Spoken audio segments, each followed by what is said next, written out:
Are you craving pasta but feeling a little bit guilty? Or maybe you're tired of diet rules that leave you hangry and miserable? Well, get ready to fall in love with carbs again as we talk to Phoebe Lapine. She's the mastermind behind Carbivore, who's about to revolutionize your family's relationship with food.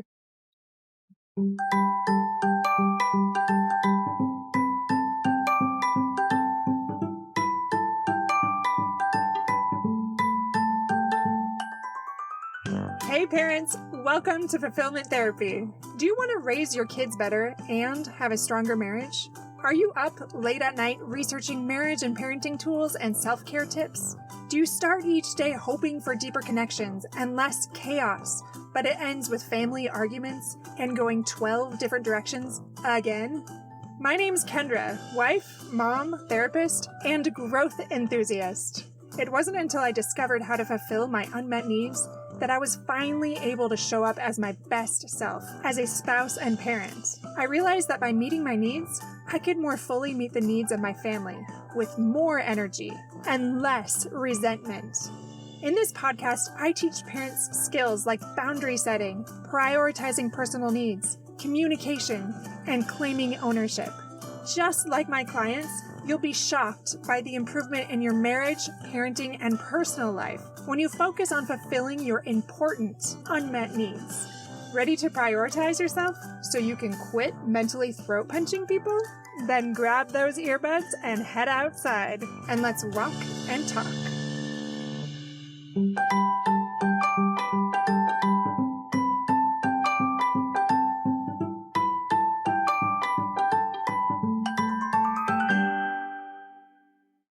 Welcome back to Fulfillment Therapy. Today we have a special guest, Phoebe Lapine, and she's a Brooklyn-based chef and founder of Feed Me Phoebe, an award-winning lifestyle and recipe blog and author of 4 books. And her most recent book is Carbivore. So she's going to speak to some of those things with us today. And she combines science-backed strategies for managing blood sugar with dishes that feed your cravings. So thank you so much, Phoebe, for coming on today. I appreciate you being here and speaking with us today, especially about New Year's resolutions. So thanks for coming on the show. If you wouldn't mind telling us a little bit about you, like I did a brief little bio, but tell us a little bit about your background and what you love and how you got into this space.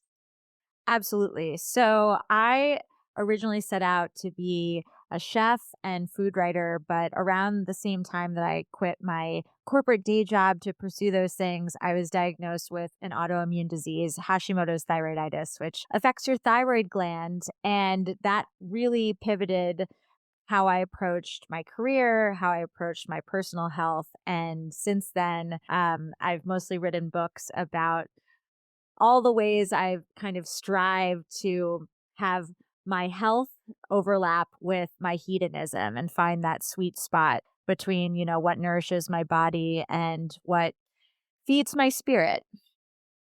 Yeah, I'm excited to hear more about that because I don't know that I totally understand, but I think that I will as you get more into it, especially with related to, well, things like carbs. Like they have been Yeah.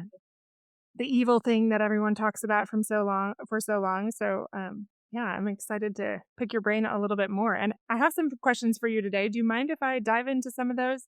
Go for it. Let's start with resolution burnout. So we've all been there and we have these big, elaborate plans for the new year that we are determined will actually work for us this time. And yet it is often very short lived. So, how does your approach to carbs help break this cycle of resolution burnout? Yeah. So even year round, I've noticed how the low carb movement has completely taken over. And I've just met so many people who have just fallen off the wagon, fallen by the wayside when that strict omission just became unsustainable. And I think that's kind of the thing with these really broad, strict, restrictive diets is that they are not something that was necessarily meant for the long haul, like keto. Another one that's not necessarily totally low carb, but that I've worked with in the past for people with gut issues is the low FODMAP diet. And these are, really incredible therapeutic diets. And the data is compelling. as a therapeutic diet. And the thing with therapeutic diets is that you're only supposed to be on them for a few weeks. It's not necessarily a lifestyle. And I think we get into such a trap via diet culture of moralizing these choices, of thinking that we have to be super rigid, and then of feeling really bad about ourselves and shameful when we can't fulfill them, when they don't work out for us. So I don't personally make New Year's resolutions anymore, but even when I'm trying something new in my own life, I try and think about moderation and about what's actually doable. Or I take them on as a short term sprint. And I wish that's how more people would approach resolutions and not just these platitudes of, I'm going to do X, I'm going to, take out all carbs, and instead, think about it more in terms of an experiment. Because I've always said you can't make healthier choices until you know what choice is healthy for you. And so few of us actually try on something for size before telling us that we have to commit to these absolutely strict, unrealistic changes. Yeah. I love how you said that. You said you can't make healthy choices until you know it's healthy for you. Is that what you said? Yep.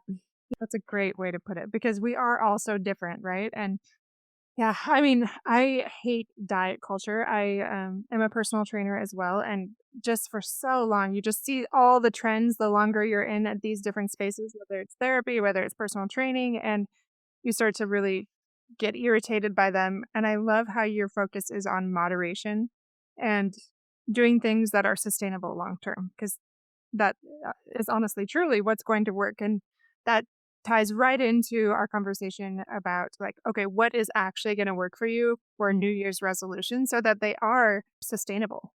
And yeah, maybe we should just stop calling them that because Yes. Let's rebrand them. yeah, just short term. Absolutely. So, as busy parents, we often reach for those quick carb heavy snacks. But what's your tip for making these choices more sustainable, maybe throughout the year? Yeah. So for me, it's not necessarily about, the number of carbs and what type of carb. It's more about adding rather than taking away, and strategizing kind of better ways to lean on carbs as a crutch, or not even a crutch, not even as a bad thing, just something that we genuinely enjoy.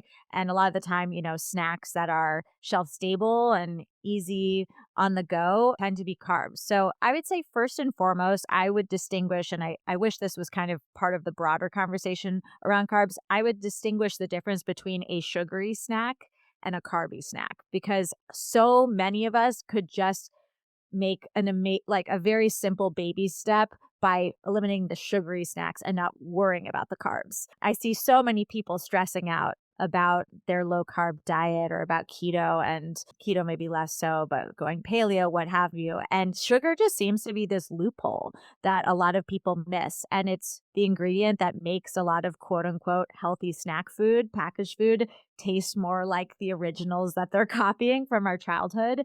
And it's not necessarily, again, a step in the right direction. So I would say, first and foremost, if we can shift our snacks away from sugar, amazing. Don't worry about anything else. If you're kind of beyond that point and you are worrying about carbs, I would try and find a way to sneak in something that is quote unquote low carb, or more importantly, the way I'd prefer to think of it is something that includes a lot of fiber, healthy fats, and lean protein.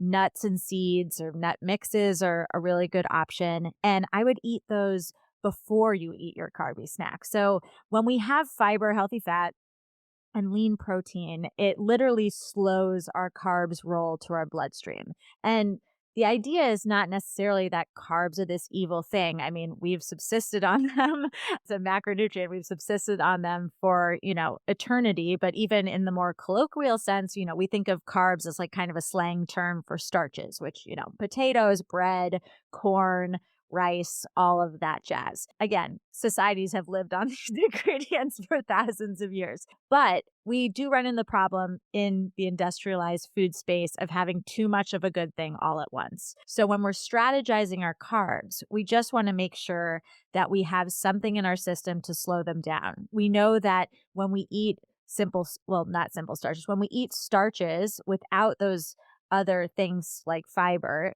in there to slow them down, they can reach our bloodstream as quickly as 5 minutes. And certainly simple sugars in drinks and whatnot also really, really fast. So when we're snacking, the one thing that we have to keep in mind is that we do have an empty stomach.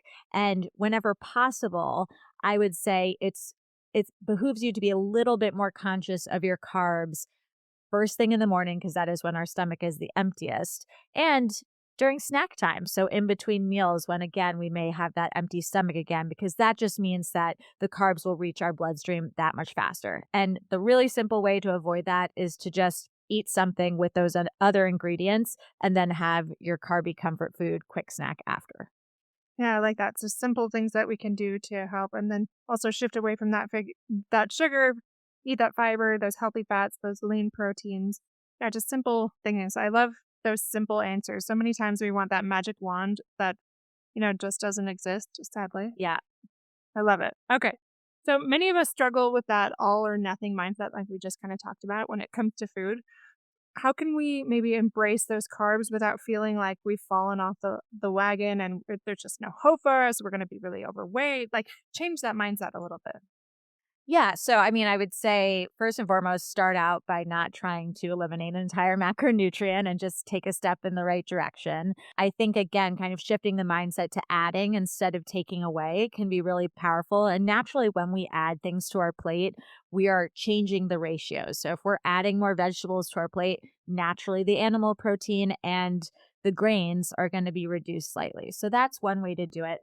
But then I would also say, yeah, just not demonizing carbs, because that can kind of contribute to a really disordered approach to food, where again, we kind of moralize the good and the bad of various things. And the truth of the matter is that, if we eliminated all carbs from our diet, or our carbohydrates, if we're talking about the actual macronutrient, that would eliminate all plants. And I think that one of the biggest kind of blanket statements we can make for health, specifically gut health, is that the more diversity on your plate, the better outcomes you're going to have with your microbiome. And your microbiome is such a huge connection to our mental health and to our immune system, to so many different things. So the less that we omit is actually going to bring us closer to this idea of diversifying.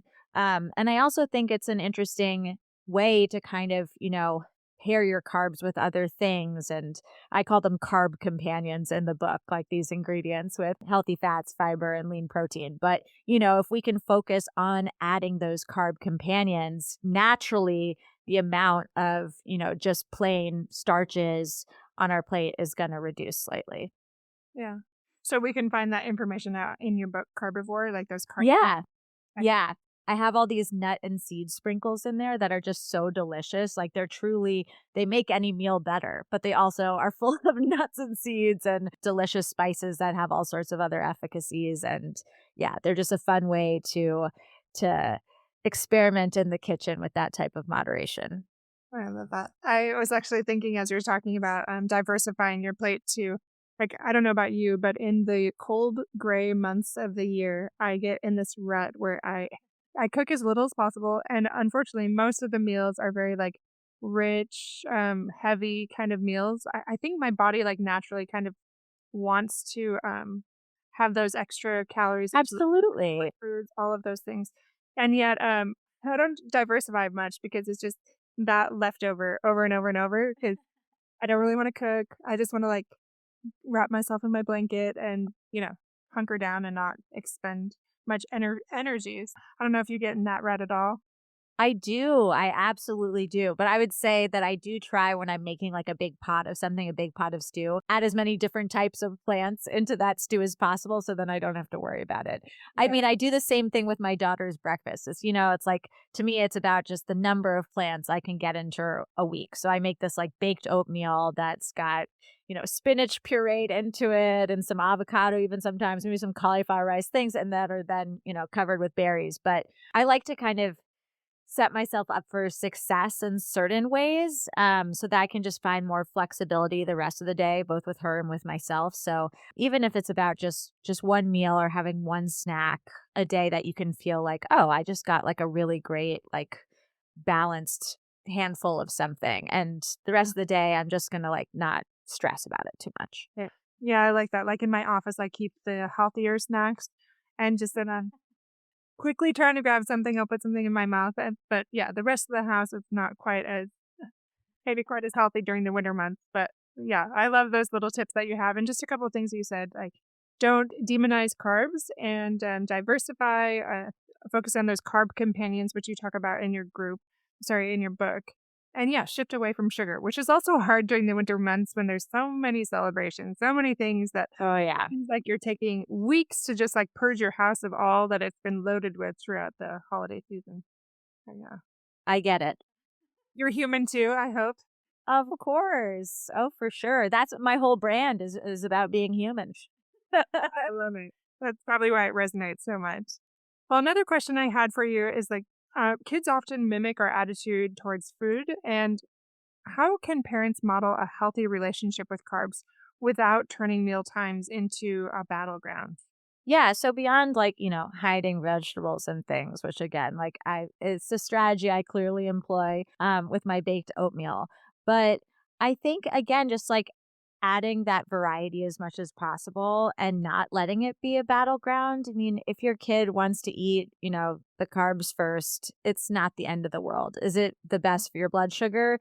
No, but the most important thing is that you're kind of via exposure therapy, like exposing them to as many different types of plants as possible. And even I think for young kids, my daughter's not even two, even just having the whole food on the plate. If she doesn't eat it, she doesn't eat it. But, oftentimes she'll put it in her mouth. And that honestly is a success. That's something that's a baby step that we can all work towards, whether your kid is 5 or it's an adult male at the table.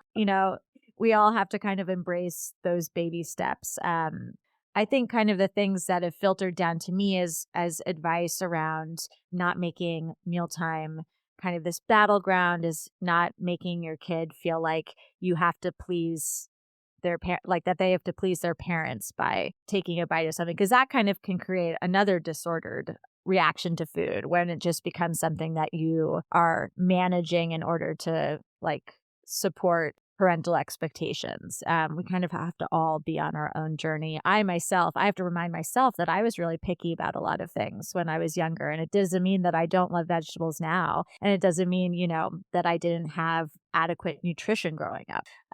So yeah, that was a very convoluted answer. But I think, yeah, just kind of treating your child in a more gentle way, treating yourself in a more gentle way, and avoid kind of the hot button moralizing around food at the dinner table, not talking about calories, not talking about fat, kind of focusing like focusing on the positive, which is again how I tell adults to talk to themselves about food too. Yeah. Add instead of taking away. Don't focus on what's good on the plate versus bad, and have this whole weight between items on the plate.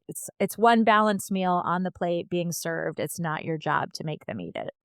I really appreciate that because I have the same issues with people demonizing things or how they talk, what they're modeling for their kids. Just this very unhealthy relationship with food oftentimes, and that connects to both personal training and therapy. Like, what are we teaching our kids, and what do we want to do? What are some small shifts that we can do? So I appreciate these small little snippets that you have taught us of how we can change that a little bit because it's quite a process. It's hard to do just overnight, right?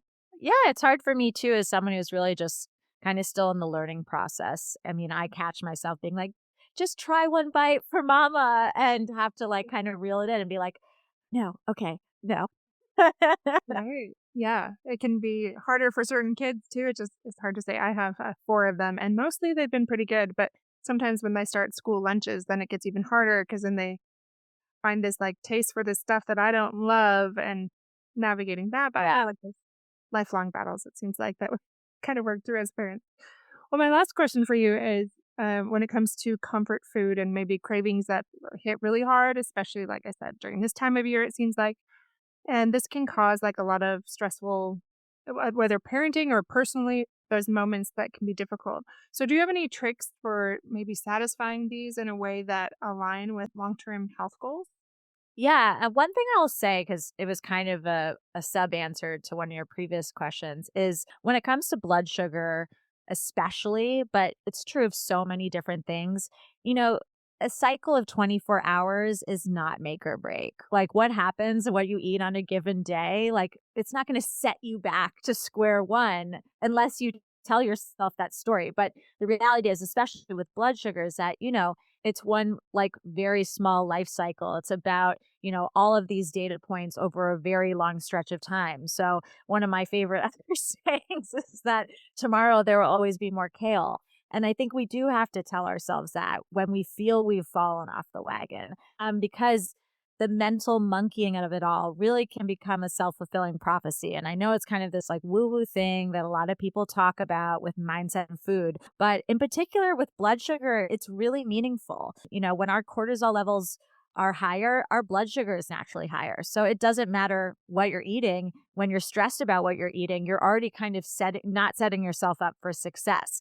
And this makes sense on a biological level. Of course, when we were in a stressful situation back in the day, that usually meant there was, kind of a big animal of some sort that was going to attack us. And not only did we need like the mental sharpness that cortisol brings, but we also needed extra energy in our bloodstream to flee that animal. And that's what happens when we use our muscles, we use our body, is that we are gobbling up all of that glucose in our bloodstream. So when we have that same stress response and we're just sitting at our computer, like writing a stressful email, or sitting at our table and stressing about this comfort food, that we've just eaten or that someone is serving us, it's really best to just take a deep breath and enjoy it as much as you can. And tomorrow will be a new day. And hopefully that kind of mindset shift, that dropping into rest and digest mode, is going to have a better outcome, both for your blood sugar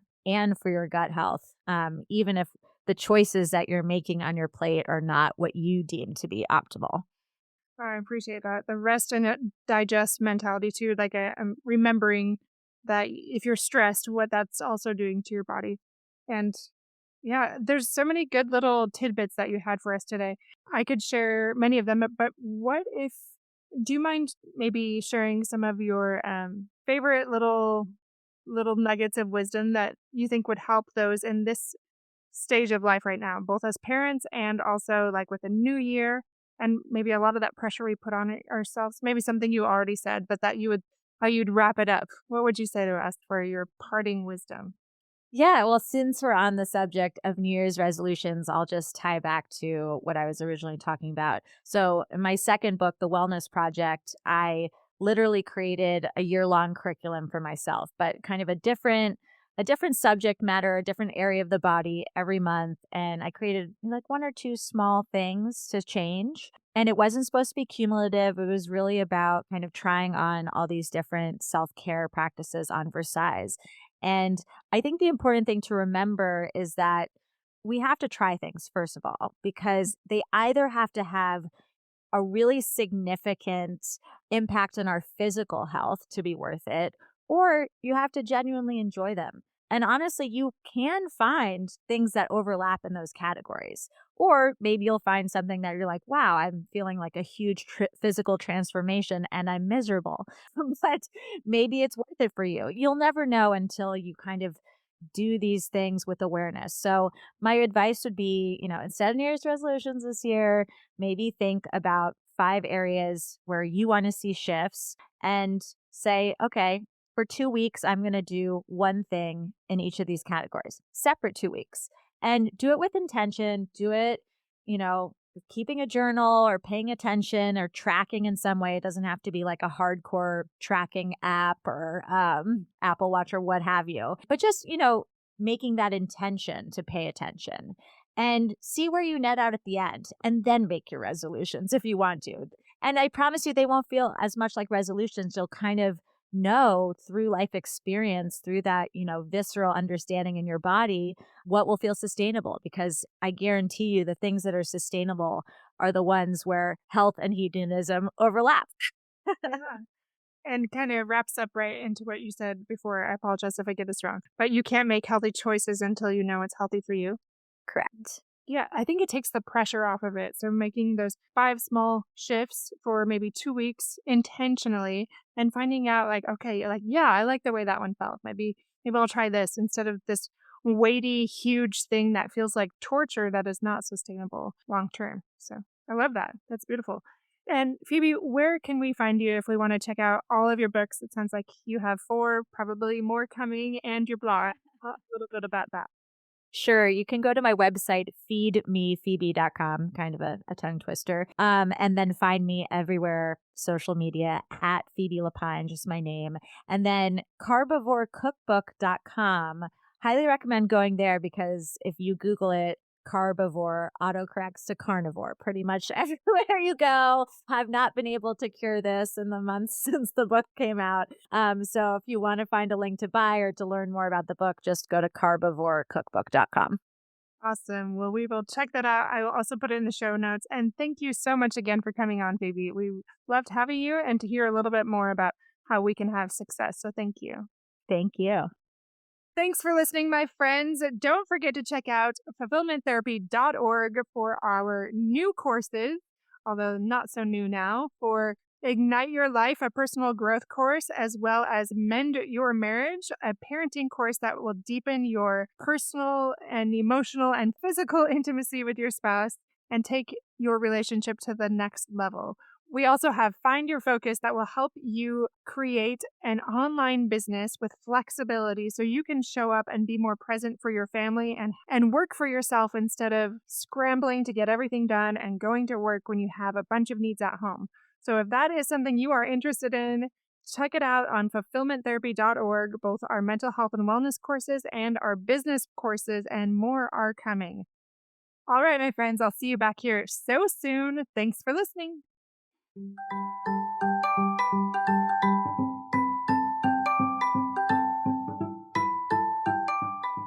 Hey friends, I hope you enjoyed today's episode. If you did, chances are someone else would too.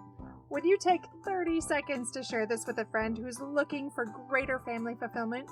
And while you're sharing, tell me what you think about the show by leaving a review on Apple Podcasts. It refuels me when I hear this podcast is helping you, no matter what your house or your hair looks like. I'll meet you back here every Monday and Thursday morning for more episodes. Until then.